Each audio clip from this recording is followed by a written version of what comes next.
ஜெபமாலையின் மறையின்மைகள். ஜெபமாலையின் மறையின்மைகள் 4 பிரிவுகள் கொண்டது. முதலாவது மகிழ்ச்சி நிறைந்த மறையின்மை, இரண்டாவது ஒளி நிறைந்த மறையின்மை, மூன்றாவது துயரம் நிறைந்த மறையின்மை, நான்காவது மகிமை நிறைந்த மறையின்மை. முதலாவது பிரிவான மகிழ்ச்சி நிறை மறையின்மைகளில் அன்னை மரியாவின் வாழ்விலும் இயேசுவின் வாழ்விலும் நடந்த மகிழ்ச்சிகள், அதன் மூலம் நாம் மகிழ்ச்சி அடையக்கூடிய கருத்துக்களை கொண்டிருக்கும்.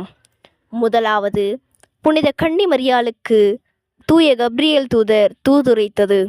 இரண்டாவது, இறை அன்னை புனித எலிசபெத் அம்மாளை சந்தித்தது. மூன்றாவது, ஆண்டவர் இயேசு பெத்லகேமில் பிறந்தது. நான்காவது, இயேசு பாலன் கோயிலில் காணிக்கையாக ஒப்பு கொடுக்கப்பட்டது.